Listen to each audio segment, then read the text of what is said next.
Hey, good afternoon, guys. So, it's not going to be a crazy long video or anything like that.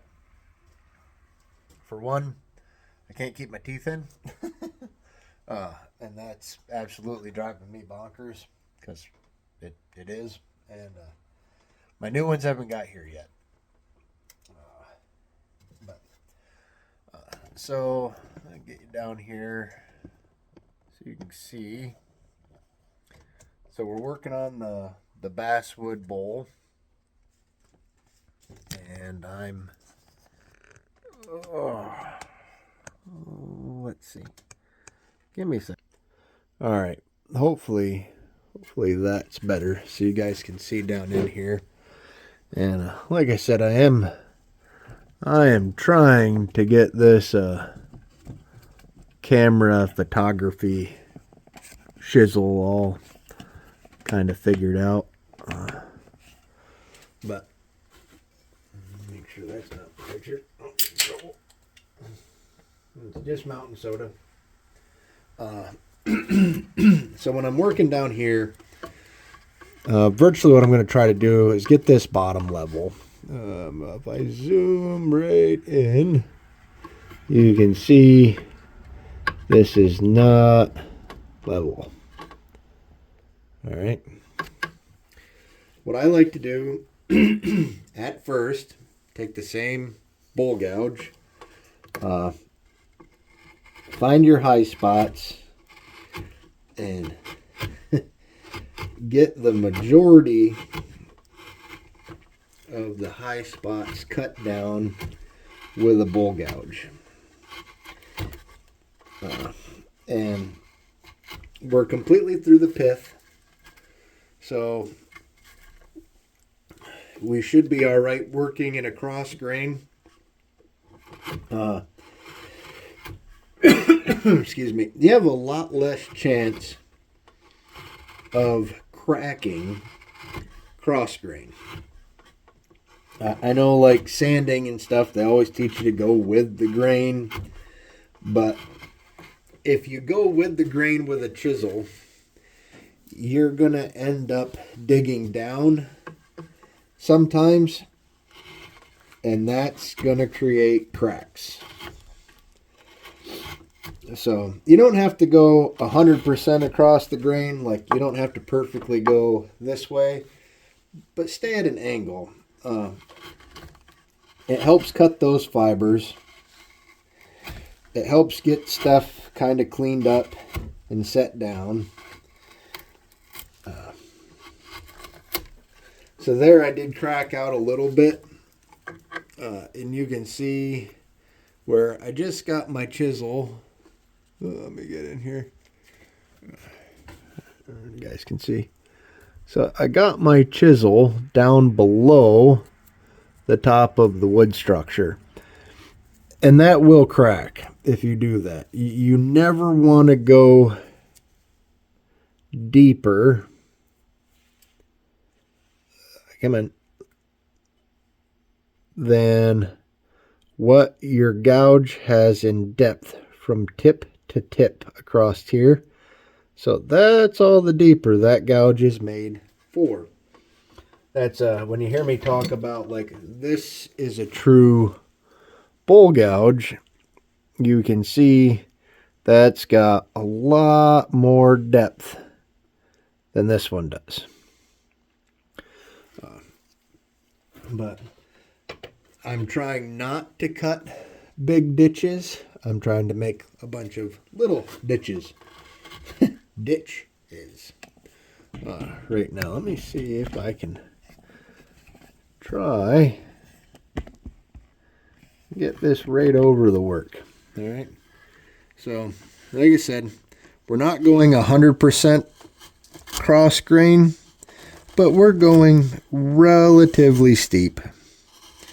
And it's just nice, thin, small cuts. And when you get that done, you go back, find a new ridge line, and cut the new ridge lines out. And just keep repeating that process. What we're trying to do is get all of this surface down here relatively level. It doesn't, again, this is all hand carved. There's no crazy measuring. There's no geometry. It's all kind of what your head and heart tell you need to do. So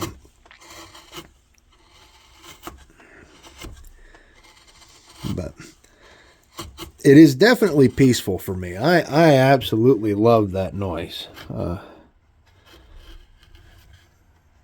When you've got a good sharp chisel or gouge or carving knife, I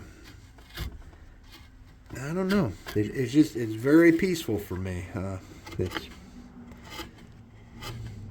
I can sit here and think and ponder on things and relax.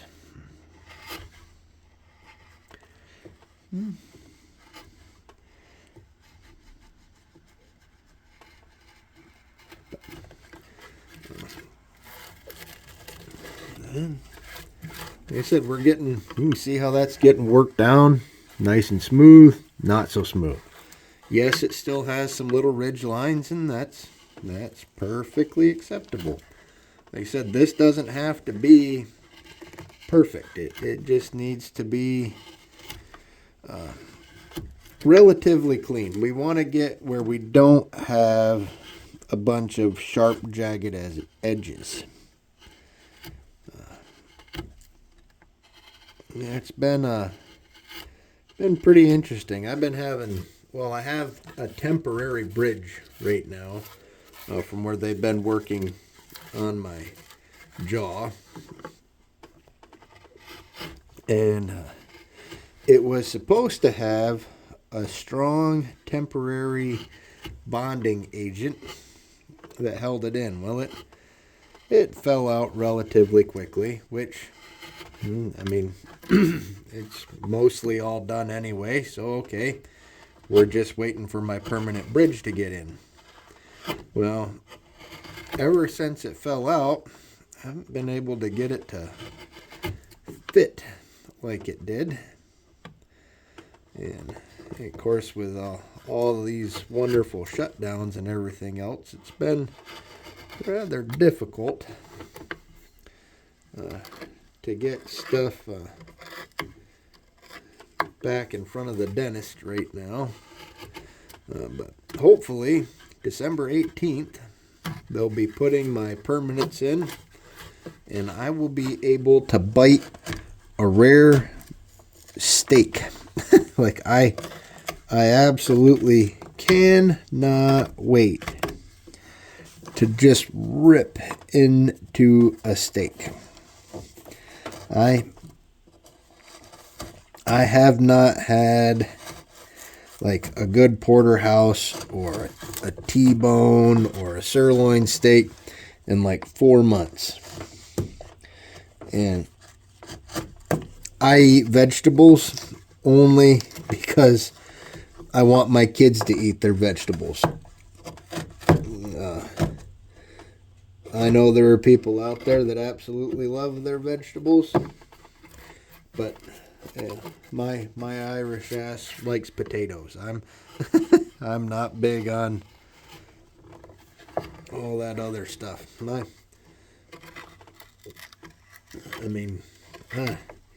in that essence, it does kind of make you ponder on like how you end up with the people you do, because my wife will walk right past the steakhouse to go to a salad bar, and not me.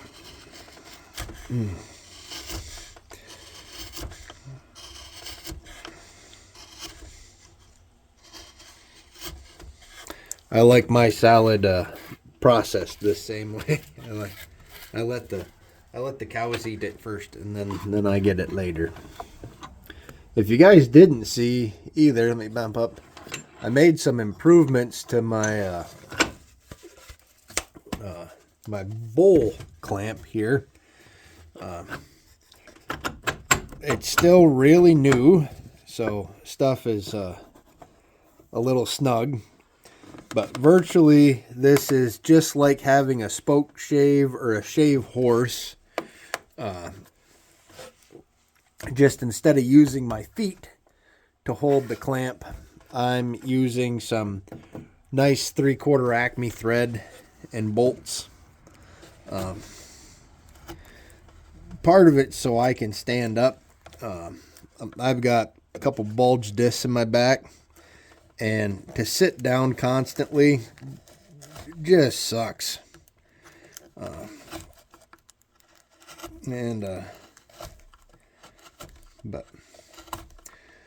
And again, I hope you guys are all right with the new video angles, and I hope it makes a little more sense. Hopefully, as I progress at this stuff, I get better at bringing y'all in as I'm actually working. But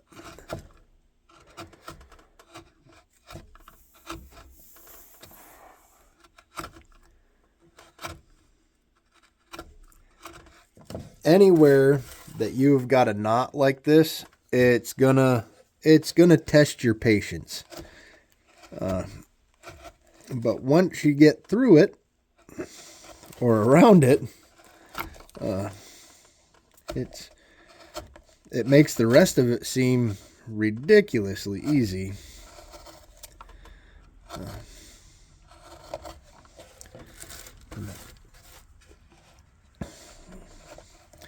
I stopped into Nesmic's today, and I was good. I didn't buy any guns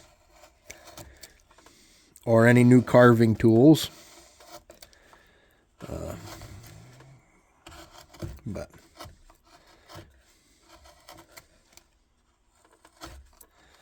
I'm going into winter. Your selling lumber kind of starts to slow down, so I don't want to be too frivolous with my money right now, especially with Christmas coming up, and when your whole family hunts and enjoys outdoor sports and recreation, it is usually rather expensive Christmas time, which I would give just about anything I could to get my kids stuff that gets them outside in nature.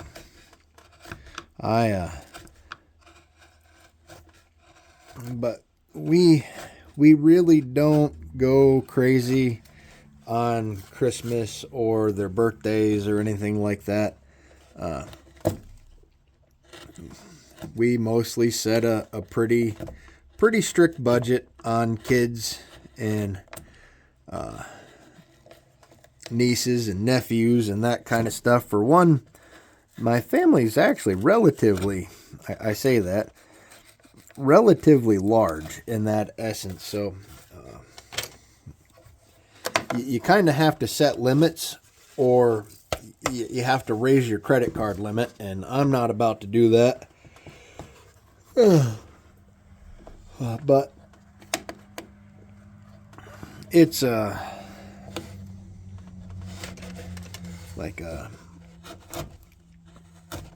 my oldest is getting to the point now where I think she's more interested in just putting cash in her pocket and let her go shopping or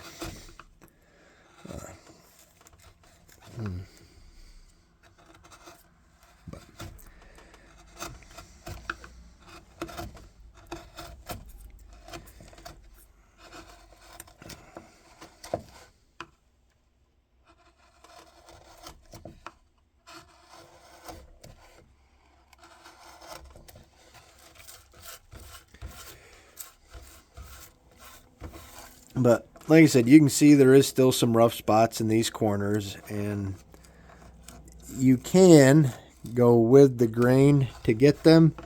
Just be very careful. You want to take real light, thin cuts And I try to kind of roll up and around,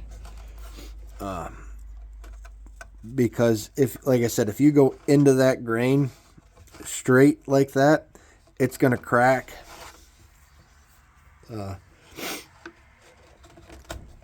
And even with a hand plane, I've noticed that you'll find where, like, say you're cutting one direction and it cuts really good, and you'll flip 180 degrees and go the other way, and that plane will dig right in. It typically only does that when you're running right with the grain. You can run, like I can flip this way, and this will still cut relatively good. But like if I go right this way, you can see, of course, it does cut, but you can see these nice little stress fractures. It's tearing ever so slightly. But if I stay running this way, just real nice, light, small little curls. And this is a good time of year for carving because you make good fire starters. I'll take all these little curlicues when I'm done, and I'll put them in a small wax paper Dixie cup. And I'll take some old candle ends and melt them down and pour them right in with the little Dixie cups. And they make awesome fire starters. You get about 10 minutes out of a small Dixie cup full of wood shavings and some old candles. So if you don't have real good dry kindling wood, they light easy, they burn good. Only thing you do got to be cognizant of is if your candles are scented, not all scents go together well. I have mixed some stuff in the past that was not pleasant. Burnt good. And once you get the door shut on the stove, it's not too bad. But I get this video posted. You guys will have to let me know if you like these camera angles better. I'm trying to keep you guys in the like the Goldilocks zone where my beard's not in the way. And you can still kind of see what I'm doing. But I'll put one in here so you can see. Like I said, those chips are, I lost it.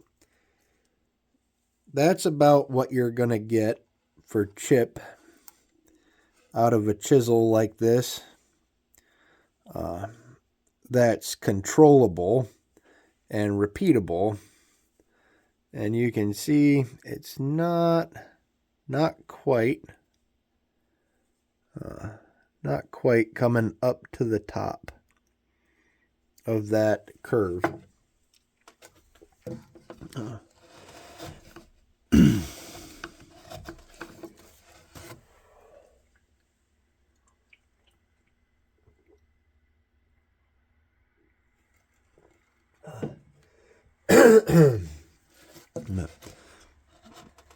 I should have started my wood stove out here a little sooner. It's a little chilly. But I know a lot of people would think like just sitting here making chips would be absolutely boring. And I will say it is kind of mindless work. But sometimes that mindless work is the best way to set right down and work on something in your head. You know, if you've got stuff going on and you're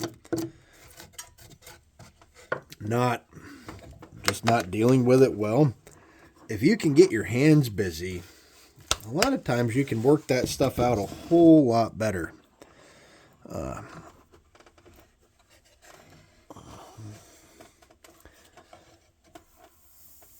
people ask why the handles are two different size. This one, once it's snug, this is your leverage. This is how you bind stuff down. And you can switch them from one side to the other. Sometimes the deeper you make these bowls, the harder it is to get the bottom surface really flat. I don't typically leave them curved. I like having them kind of flattened out. I like making them with relatively high sides, and I try to get the sides slightly recessed. I ordered some pigment that I'll mix in with my glue for the crack on this one. I think I'm going to do, I'm pretty sure I ordered a teal pigment. I say teal. It's like a fake turquoise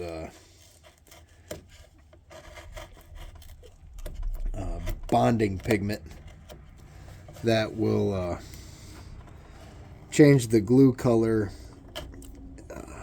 And I don't know, if I was making a really elegant like dining room table or something like that, I might try to hide my imperfections or flaws a little better. But I don't know. I think, you know, nothing in this world is perfect. So if we can make the imperfections just, whoops, I've got my hat in the way. If we can get our imperfections just as part of the piece, why not?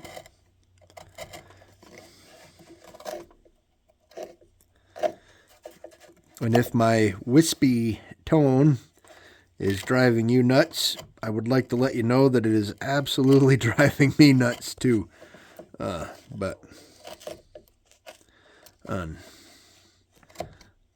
I wish my dentist would call me tomorrow and be like, hey Nathan, we got your stuff in. Let's rush right up and we'll get this done. My turkey day is not going to be super fun this year if I've got to have my turkey cut up really, really tiny and mixed in with some liquidy mashed potatoes, you know. It's just prepping for that old folks home.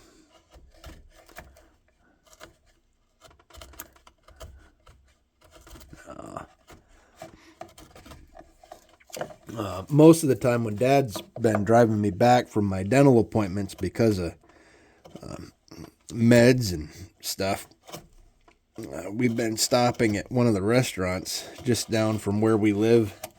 I say just down, it's like 8 miles away, but they have their own mashed potato bowl. And that is an amazing snack when you can't have like a really good cheeseburger or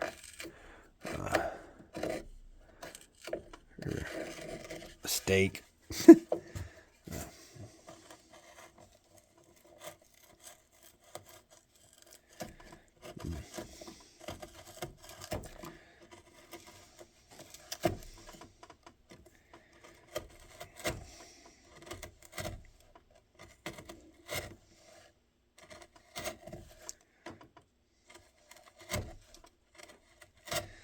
It's pretty close. We're getting right down to the nitty-gritty.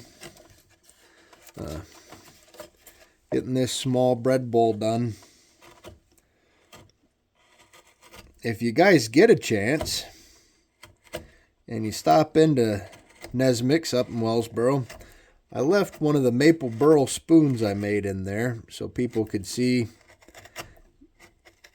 just kind of what the carving world brings. But I know a few of my buddies really like carving out gnomes and stuff. And I'm getting there. I actually grabbed a template off from Zach, and I'm gonna try my hand at carving out a nice little gnome. But I don't want to say I'm not artsy, but I've never, everything I've grown up doing, especially carving, has been very, utilitarian in the sense of, bowls, spoons, cooking utensils.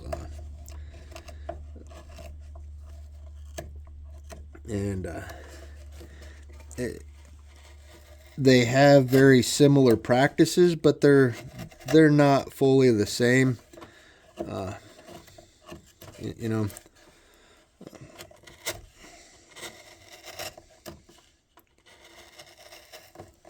that's I like when I talk to people about my gunsmithing and stuff, and they're like, "Oh, you're a machinist?" No, that is a I do some basic machining, but I am not a machinist. And that's like my carving. Everybody's like, "Oh, you carve statues and stuff?" No.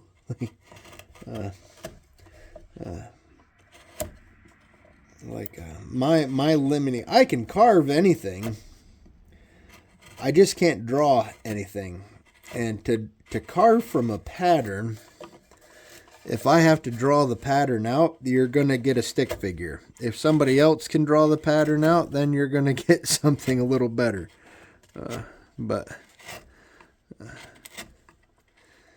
My grandma could paint, could draw, could sketch, could sew. Extremely talented woman in that aspect. My grandfather could build anything under the sun with hand tools. And I think I got more of his mentality of stuff. But my grandma was, and both of my grandmas and grandpas were amazing people. But my grandma would be the one that would like run up to the grocery store and grab a big thing of Elmer's glue and a giant pack of popsicle sticks. Just so you guys had something fun to do in the afternoon. I remember we were up in Corning, New York, and she had found a bunch of these white plastic flower pots. And she had my grandfather sitting out on the back porch with a drill, drilling little tiny holes in these flower pots.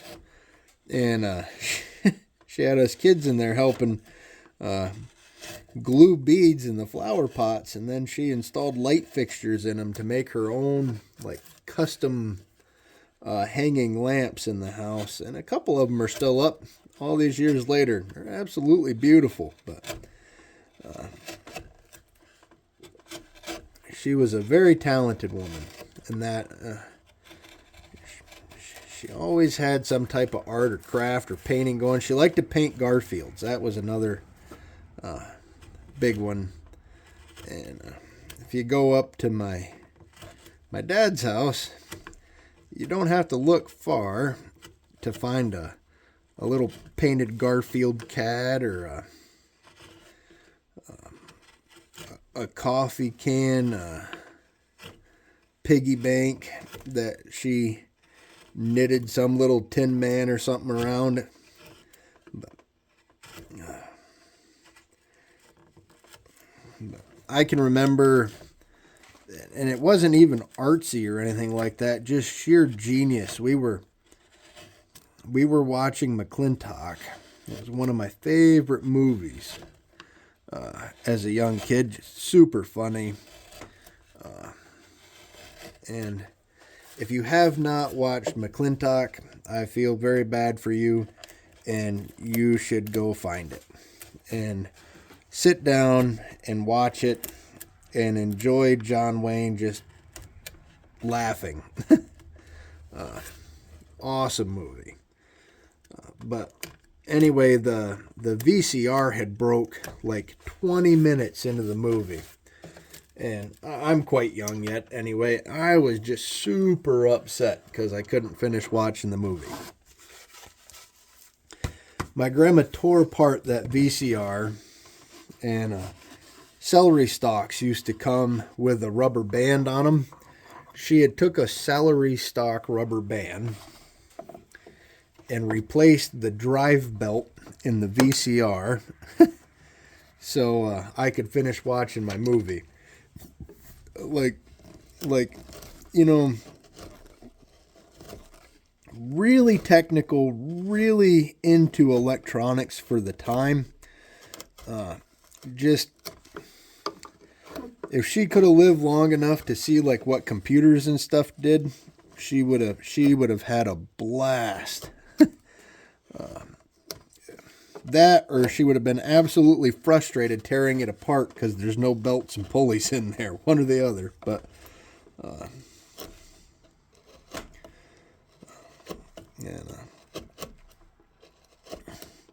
in that aspect, I do think I got kind of the good from both.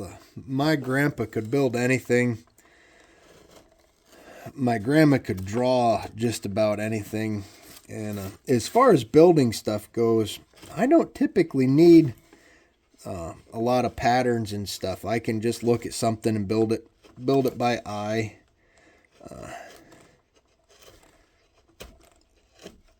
I might curse a little bit every now and again.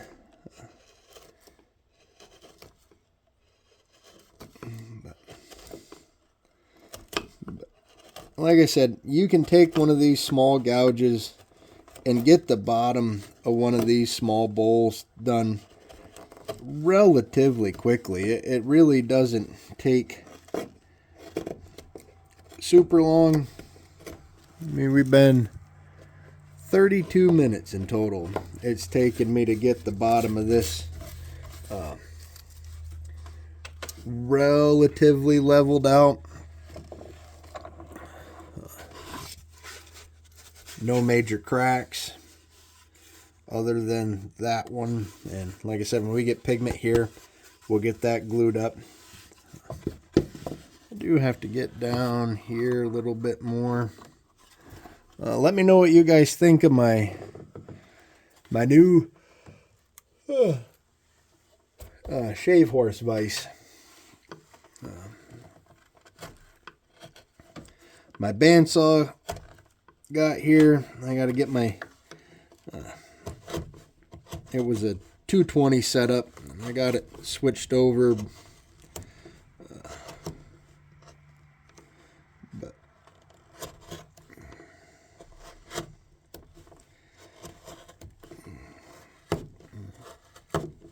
the bandsaw is where I'll cut carving billets.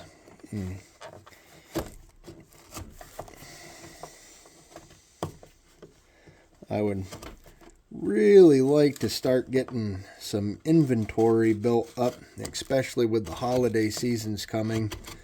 But I have been loaded right full of work, which is a good thing. Any day I am working and I am being productive, I am getting something done.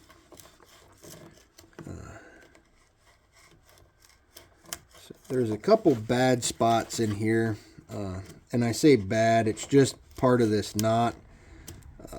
And again, I'll leave the divots in place like that are there. I probably keep getting my hat in my way, but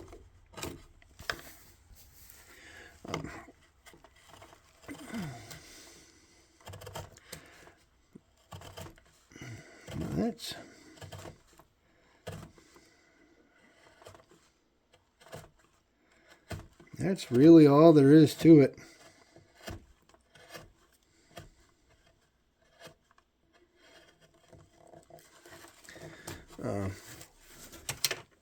I'm going to clean this out one more time, and then I'll show you.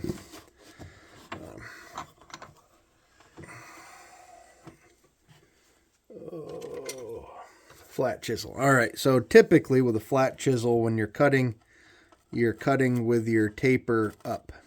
All right, so you can see tapers up. Well, you can't really do that in the bottom of one of these bowls. But if you take and you rotate your chisel over, you can run that chisel just like a hand plane. And you do have to go slow, because if you tip up too high, you're going to drive right into your project. But same thing. You just take small bites. If you don't have no front teeth, take some really small bites. But this is probably one of the biggest parts that I do try to slow right down and pay attention. Because with a straight chisel, it's really easy to dig right in and just bury your chisel in there. And I don't try, I know I've said it in about every carving video, I don't try to take all my carving marks out. I think it adds to the aesthetics of the piece. But I do like to get them so they're smooth.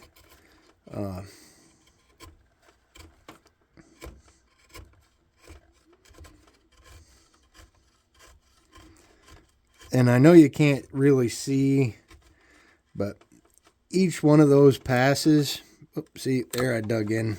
Whoopsie. And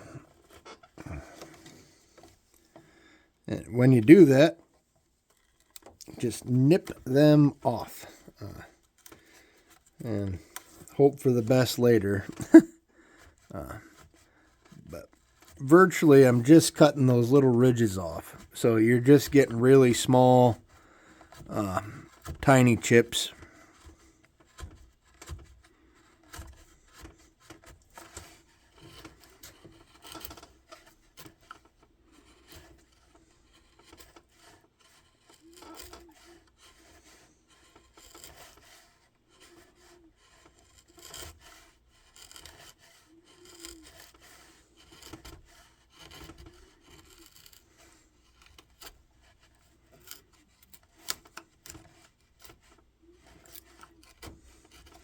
But you definitely want to take your time when you've got your chisel flipped over like that. I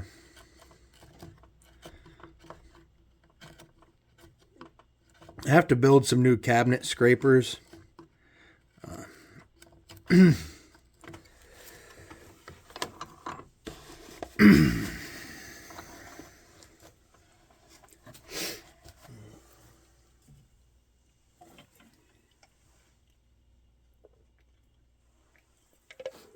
All right, well, I'm going to let you guys go. I think my video is way more than long enough to bore you by now. And hopefully you guys are liking the videos and getting some nice little insight out of them anyway, and can handle my ramblings. Well, I hope you all have a good night. Like I said, shut these electronics off. Get your hands busy. Have a good one.